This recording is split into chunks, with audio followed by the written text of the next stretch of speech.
नमस्कार दोस्तों, आज के इस वीडियो में मैं आपके लिए लेके आई हूँ बुधवार के व्रत की विधि एवं बुधवार व्रत कथा। तो सबसे पहले जान लेते हैं व्रत की विधि।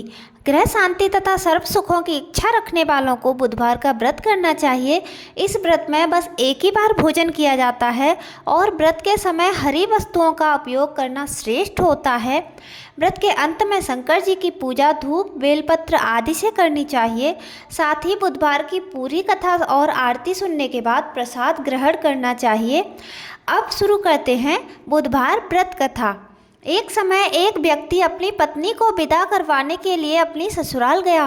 वहां पर कुछ दिन रहने के पश्चात सास ससुर से विदा करने के लिए कहा, किंतु सबने कहा कि आज बुधवार का दिन है, आज के दिन गमन नहीं करते हैं।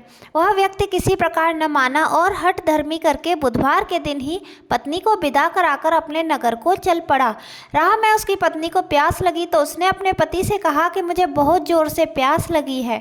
तब वह व्यक्ति लोटा लेकर रथ से उतरकर जल लेने गया। जैसे ही वह व्यक्ति पानी लेकर अपनी पत्नी के निकट आया तो वह यह देखकर आश्चर्यचकित रह गया कि ठीक अपनी ही जैसी सूरत तथा वैसी ही वेशभूषा में वह व्यक्ति उसकी पत्नी के पास रथ में बैठा हुआ है। उसने क्रोध से कहा कि तू कौन है जो मेरी पत्नी के निकट बैठा हुआ है। दूसरा व्यक्ति बोला, यह मेरी पत्नी है, मैं अभी अभी ससुराल से विदा कराकर ला रहा हूँ। वे दोनों व्यक्ति परस्पर झगड़ने लगे।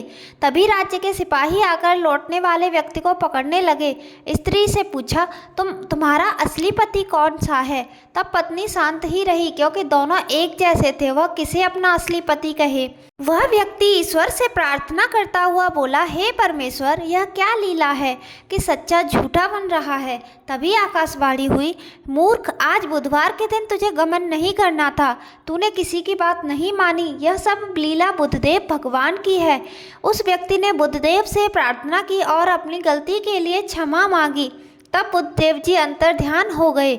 वह अपनी स्त्री को लेकर घर आया तथा बुधवार का व्रत वे दोनों पति पत्नी नियम पूर्वक करने लगे।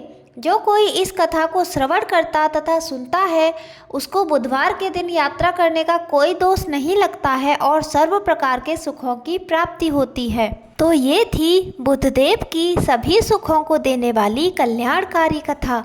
वीडियो पसंद आई है तो लाइक शेयर और चैनल को सब्सक्राइब करें। बोलिए बुधदेव महाराज की जय।